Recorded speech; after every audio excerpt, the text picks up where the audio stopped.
हाँ जी बच्चे, अज आप करांगे हरिभजन सिंह द्वारा लिखी गई कविता मेरा बचपन।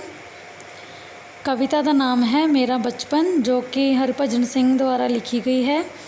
इस कविता विच कवि ने बच्चे एक अजिहे बच्चे की मनोदशा नूं बयान किया है जिस दा पिता बचपन विच ही मर गया सी अते ओह सधारण बच्चा वांग अपना बचपन नहीं बिता सकिया। उसकी माँ उसनूं मेहनत मजदूरी करके पालदी सी ते अपने बच्चे की साਂਭ संभाल करदी सी। लोग उसनूं मैली नज़र नाल देखदे सन। इस तरह वो समय तो पहलां ही काफ़ी समझदार हो गया सी।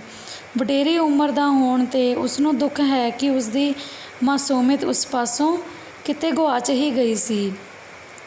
पिताहीन होण कारण बचपन की मासूमियत तो वांझिया रह जाण दा झोरा ही इस कविता का मूल प्रेरणा स्रोत है। शुरू करते हैं आपां कविता। मेरा बचपन अजे ना आया, मेरा बचपन कद आवेगा, जद उमरा दी झोली दे विच 2 3 4 जां 5 वरे सन। माँ दे बुल वीराना उत्ते कदी ना उगी हरी करूमल, नैण उसदे भरे भरे सन। दिन जो बूझे बूझे परछावें, माँ मेरी दी सगल मुशक्कत, नीवी नज़र सदा शर्मावे।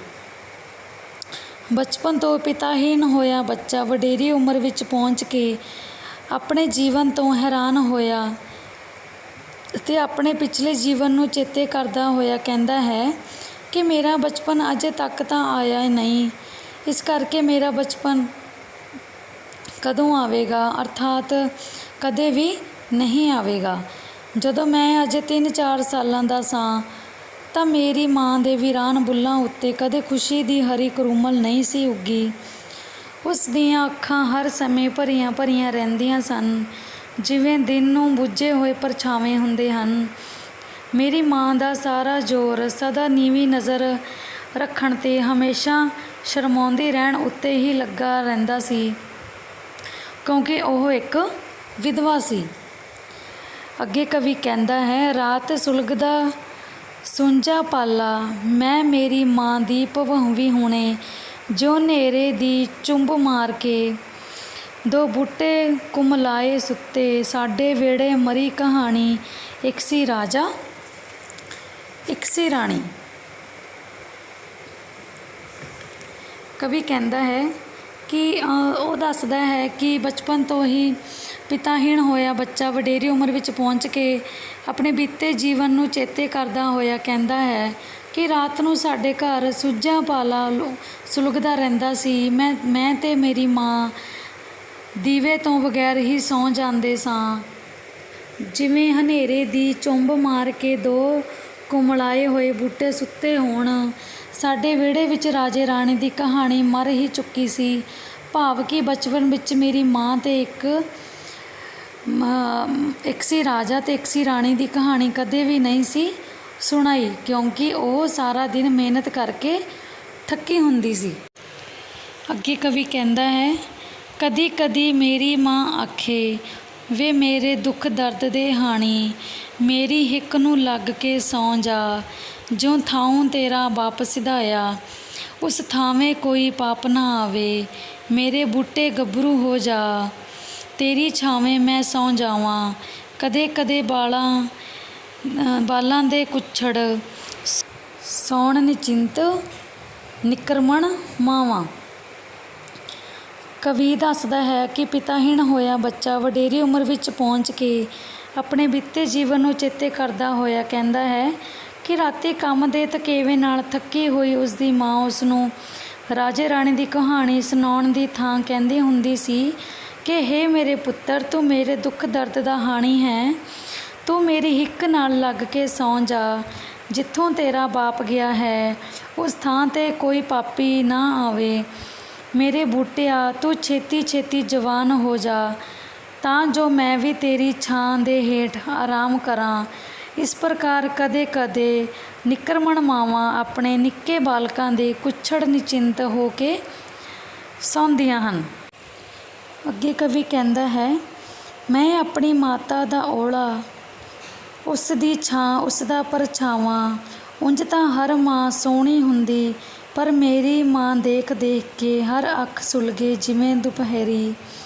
ਮੈਂ ਉਸ ਦੇ ਸੰਗ ਤੁਰਿਆ ਜਾਵਾਂ, ਚੁੱਪ ਸੰਘਣੀ ਛਾਂਵ ਇਕਹਿਰੀ। ਨਜ਼ਰ ਨਜ਼ਰ ਮੇਰਾ ਮਕਤਬ ਸੀ, ਬੋਲ ਬੋਲ ਸੀ ਸੰਥਾ ਮੇਰੀ। ਬਚਪਨ ਆਉਂਦਾ ਤਾਂ ਕਿਸ ਰਾਹੋਂ, ਹਰ ਰਾਹ ਸੂਝ ਸਮਝ ਨੇ ਘੇਰੀ। ਅੱਗੇ ਪਿਤਾਹੀਣ ਹੋਇਆ ਬੱਚਾ ਕਹਿੰਦਾ ਹੈ ਕਿ ਛੋਟੇ ਹੁੰਦਿਆਂ ਮੈਂ ਆਪਣੀ ਮਾਂ ਦਾ ਓਹਲਾ, ਉਸ ਦਾ ਪਰਛਾਵਾਂ ਅਤੇ ਉਸ ਦੀ ਛਾਂ ਸਾਂ। ਉਂਝ ਤਾਂ ਮਾਂ ਸੋਹਣੀ ਹੁੰਦੀ ਹੈ, ਪਰ ਮੇਰੀ ਸੋਹਣੀ ਮਾਂ ਨੂੰ ਦੇਖ ਦੇਖ ਕੇ ਹਰ ਮਰਦ ਦੀ ਅੱਖ ਬੁਰੀਆਂ ਭਾਵਨਾਵਾਂ ਦੀ ਅੱਗ ਨਾਲ ਮੱਗ ਉੱਠਦੀ ਸੀ। ਮੈਂ ਆਪਣੀ ਮਾਂ ਦੇ ਨਾਲ ਜ਼ਿੰਦਗੀ ਬਿਤਾਉਂਦਾ ਜਾ ਰਿਹਾ ਹਾਂ। ਅਸੀਂ ਦੋਵੇਂ ਹਰ ਵੇਲੇ ਚੁੱਪ ਚੁੱਪ ਰਹਿੰਦੇ ਸਾਂ। ਉਹ ਮੈਨੂੰ ਆਪਣੀ ਛਾਂ ਦੇ ਰਹੀ ਸੀ, ਪਰ ਸੰਘਣੀ ਚੁੱਪ ਵਿੱਚ ਅਸੀਂ ਦੋ ਜਣੇ ਇੱਕ ਹੀ ਪ੍ਰਤੀਤ ਹੁੰਦੇ ਸਾਂ। ਲੋਕਾਂ ਦੀਆਂ ਮੈਲੀਆਂ ਨਜ਼ਰਾਂ ਮੇਰੀ ਪਾਠਸ਼ਾਲਾ ਸਨ ਅਤੇ ਉਹਨਾਂ ਦਾ ਇੱਕ ਇੱਕ ਬੋਲ ਮੇਰਾ ਪਾਠ ਸੀ। ਅਜਿਹੀ ਹਾਲਤ ਵਿੱਚ ਬਚਪਨ ਜੇ ਆਉਂਦਾ ਤਾਂ ਕਿਸ ਰਾਹ ਤੋਂ ਆਉਂਦਾ। ਹਰ ਪਾਸੇ ਤੋਂ ਸੂਝ ਸਮਝ ਨੇ ਮੈਨੂੰ ਘੇਰ ਰੱਖਿਆ ਸੀ, ਅਰਥਾਤ ਲੋਕਾਂ ਦੀਆਂ ਮੈਲੀਆਂ ਨਜ਼ਰਾਂ ਨੇ ਮੈਨੂੰ ਸਮੇਂ ਤੋਂ ਪਹਿਲਾਂ ਹੀ ਬਹੁਤ ਸਮਝਦਾਰ ਬਣਾ ਦਿੱਤਾ ਸੀ। ਅੱਗੇ ਕਵੀ ਕਹਿੰਦਾ ਹੈ, ਇੱਕ ਦਿਨ ਮਾਂ ਨੇ ਬਾਤ ਸੁਣਾਈ, ਜਿਵੇਂ ਉਸਨੇ ਆਪਣੀ ਹੱਥੀਂ ਪਿਤਾ ਮੇਰੇ ਦੀ ਚਿਤਾ ਜਲਾਈ। ਫਿਰ ਕੁਰਲਾਈ, ਨਹੀਂ ਨਹੀਂ ਮੈਂ ਆਪਣੀ ਹੱਥੀਂ ਤੇਰਾ ਬਚਪਨ ਆਪ ਜਿਲਾਇਆ। ਮੇਰਾ ਬਚਪਨ ਉਦੋਂ ਨਾ ਆਇਆ, ਮੇਰਾ ਬਚਪਨ ਕਦੋਂ ਆਵੇਗਾ।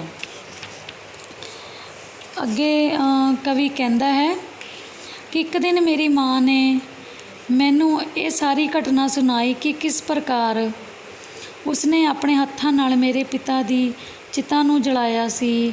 ਇਹ ਕਹਿੰਦਿਆਂ ਹੀ ਉਹ ਕੁਰਲਾ ਉੱਠੀ ਸੀ ਕਿ ਉਸਨੇ ਕੇਵਲ ਉਸਦੇ ਪਿਤਾ ਦੀ ਚਿਤਾ ਨੂੰ ਹੀ ਨਹੀਂ ਜਲਾਇਆ, ਸਗੋਂ ਉਸਨੇ ਆਪਣੇ ਬੱਚੇ ਦਾ ਬਚਪਨ ਵੀ ਉਸਦੇ ਨਾਲ ਹੀ ਜਲਾ ਦਿੱਤਾ ਸੀ।